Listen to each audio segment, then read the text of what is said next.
হরে কৃষ্ণ বন্ধুরা, কেমন আছেন সবাই? আশা করি সবাই ভালো আছেন। তো আমি অর্পিতা, ফুডি অর্পিতা কিংডম চ্যানেলে আপনাদের সবাইকে স্বাগত জানিয়ে আজকের ভিডিও শুরু করছি। তো আজকের রেসিপি আছে কলার বড়া। ভিডিওটা একটু স্কিপ না করে পুরোপুরি দেখতে থাকুন। এখন যাব আমরা কলা কাটতে। এই ধানটা কে ফেলে তুমি? এই ধানটা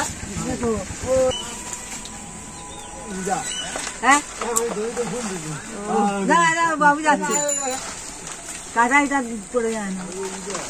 দাদা আমি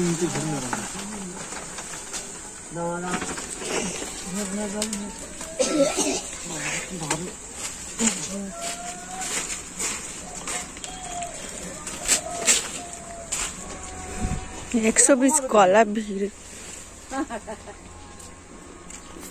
নিচে গুলো মনে পাকবে না। সব পাবো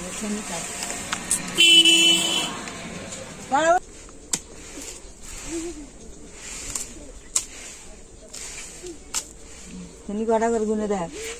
1 2 3 4 10টা।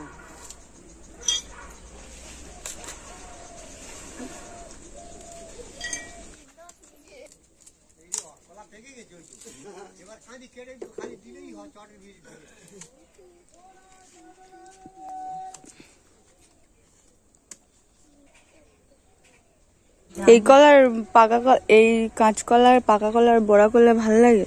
হ্যাঁ তাহলে করা হোক।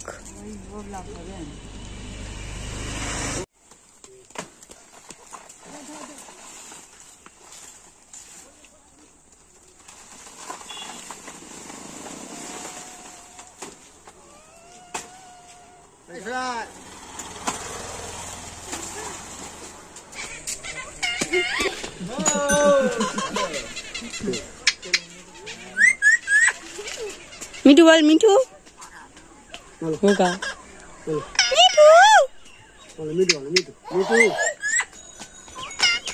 মিঠু মিঠু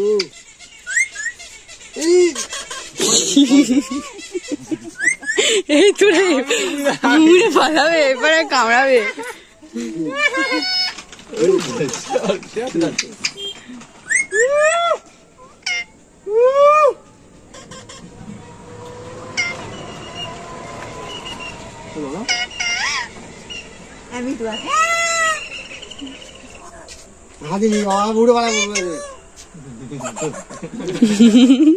কুড়কুটি দেন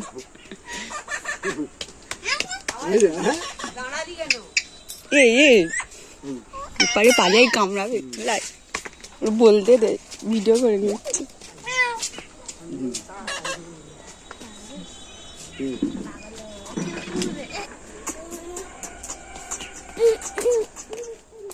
নিচের দিকের কলাগুলো দেখুন কত সুন্দর পেকে গিয়েছে, একদম হলুদ হয়ে গিয়েছে। আর এই হলুদ কলাগুলো দিয়েই বড়া বানাবো।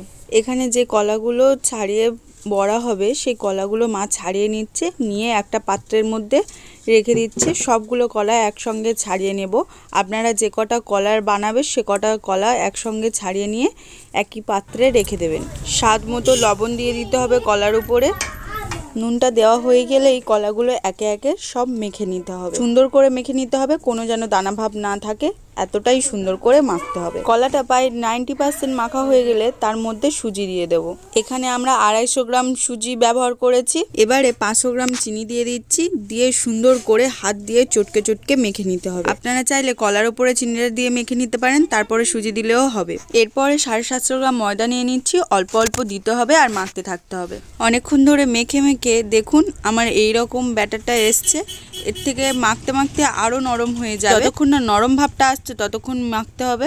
এখানে আমার ব্যাটারটা একটু টাইট লাগছে, তাই সামান্য পরিমাণ জল দিয়ে দেবো। দেখুন ব্যাটারটা মাখার পরে ঠিক এইরকমই ব্যাটারটা এসছে, আর এরকমই থাকবে, তবেই কলার বড়াটা ভালো হবে। কড়াটা বসিয়ে দিয়ে কড়ার মধ্যে সাদা তেল দিয়ে দিচ্ছি। তেলটা গরম হয়ে গিয়েছে, এবারে এইরকম গোল গোল করে বড়ার শেপ দিয়ে ছেড়ে দেবো। দিতে হবে বন্ধুরা, না হলে পুড়ে যায়।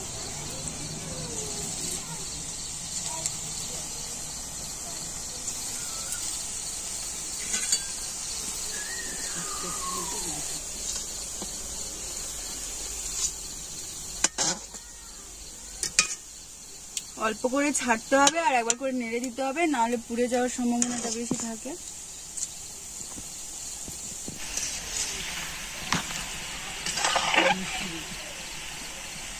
এই দেখুন এরকম হবে কি, এর থেকে আপনারা চাইলে আরেকটু ডিপ করতে পারেন, কিন্তু আমাদের বাড়িতে একটু হালকা হালকা ভাজা খায়, তো এরকমই তুলে নেব।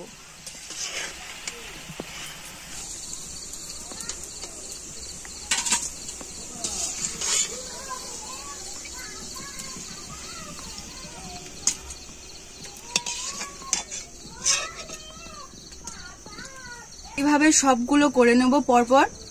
এই দেখুন বড়া একদম রেডি। বড়াগুলো খুবই নরম হয়েছে, আর উপরটা একদম ক্রিস্পি, ভিতরটা একদম নরম। এই দেখুন বন্ধুরা, কালকেরকার কলার বড়া। কোনোদিন কাঁচকলা পাকা দিয়ে বড়া খাইনি, আগে এমনি কাঁঠালি কলা বা ডিমরি কলা বলে, তো সেই কলার বড়া মা খাইয়েছে, অনেকবার করেছে, খাইয়েছে, খেয়েওছি, ভালোও লেগেছে। কিন্তু কাঁচকলা দিয়ে এই প্রথমবার বড়া খাচ্ছি, কারণ আমাদের কাঁচকলাটা প্রচুর মিষ্টি, মানে এমনি সাধারণ কলার মতো প্রচুর মিষ্টি। কাঁচকলা স্বাভাবিকভাবে বেশি মিষ্টি হয় না, তো এখানে এসে দেখছি কাঁচকলাটা প্রচুর মিষ্টি, তাই মাকে বলেছিলাম যে কাঁচকলার বড়া হয়, তো মা বললো হ্যাঁ কেন হবে না। তো কাঁচকলা ভালোভাবে পেকে গিয়েছিল, তারপরে আমরা বড়াটা বানিয়েছিলাম, তো সেই বড়াটাই খাচ্ছি। কাল রাতে অনেক খেয়েছি, আজকেরও অনেক খেয়েছি। একদম কলার বড়া একদম নরম হয়, আর বেশি সুজি পড়লে উপরটা ক্রিস্পি হয়, ভিতরটা নরম হয়। আর এমনি যদি সুজিটা কম পড়ে তো তবুও ভালো, মানে একদম নরম হয়, আর খুব সুন্দর স্বাদ হয়েছে। যেমন এমনি নর্মালি কলার বড়া হয় তার থেকেও খুব সুন্দর হয়েছে, আমার খুব ভালো লেগেছে। যদি ভিডিওটা ভালো লেগে থাকে সাবস্ক্রাইব করে দিয়ে পাশে থাকবেন, লাইক শেয়ার কমেন্ট করে দেবেন। দেখা হচ্ছে পরের ভিডিওতে। সবাই ভালো থাকবেন, সুস্থ থাকবেন।